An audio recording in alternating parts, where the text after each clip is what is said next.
अस्सलाम वालेकुम प्यारे बच्चों।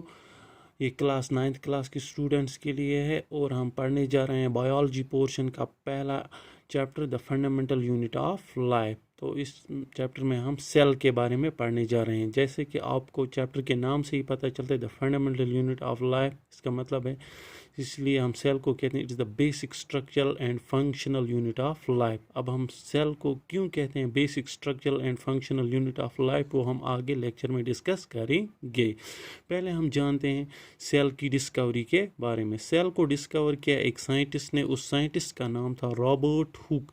रॉबर्ट हुक ने 1665 में सेल को डिस्कवर किया।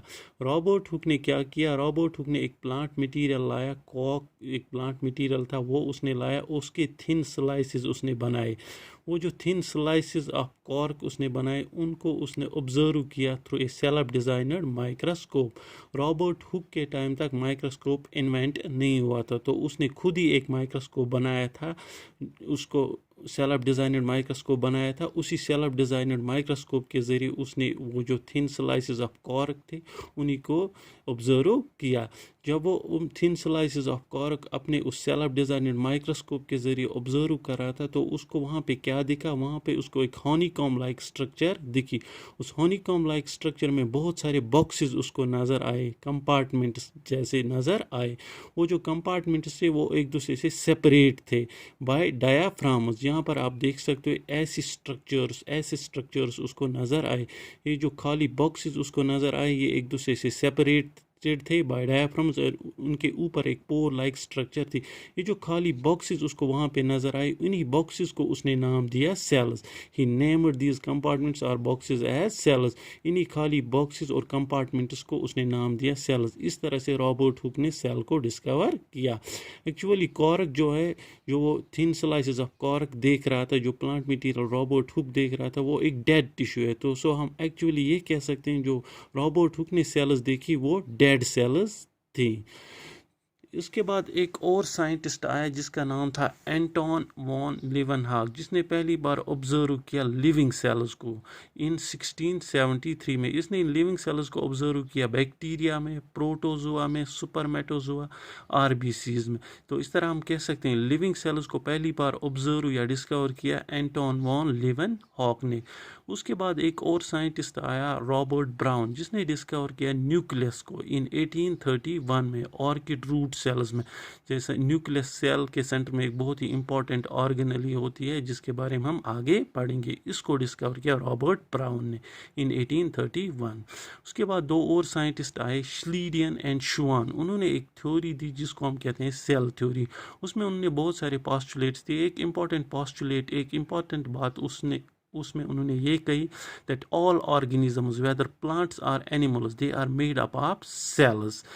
तो उसके बाद एक और साइंटिस्ट आया, उस साइंटिस्ट का नाम था रोडॉल्फ वर्चो। उसने क्या ऑब्जर्व किया, उसने ऑब्जर्व ये किया जो नई सेल्स हैं वो किन से डेवलप होती, वो पुरानी सेल्स से डेवलप होती हैं।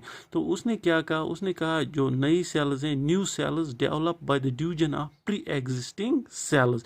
ये जो वर्चो ने बात कही that new cells develop by the division of pre existing sales, इसको बाद में ऐड किया गया सेल थ्योरी में जो श्लीडियन और शॉन ने दी थी। और उस सेल थ्योरी को मॉडिफाई किया गया और बनाया गया मॉडर्न सेल थ्योरी जो आज हम देखते हैं। तो इस तरह से हम कह सकते हैं मॉडर्न सेल थ्योरी वो तीन साइंटिस्ट ने दी है, श्लीडियन, शॉन एंड वर्चो। उस मॉडर्न सेल थ्योरी में तीन इंपॉर्टेंट बातें जो आपको याद रखनी है। Number first, all living organisms are made up of cells।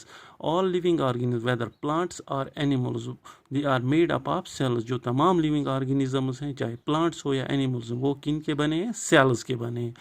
दूसरी इंपॉर्टेंट बात उसमें थी all functions or the products or functions of cells। किसी भी ऑर्गेनिज्म में जो फंक्शंस होती हैं वो फंक्शंस हैं, दे आर द फंक्शंस और function of cells. For example अगर किसी ऑर्गेनिज्म में रेस्पिरेशन होती है, रेस्पिरेशन सेल में होती है, जब सेल में रेस्पिरेशन होगी तो ऑर्गेनिज्म में रेस्पिरेशन होगी।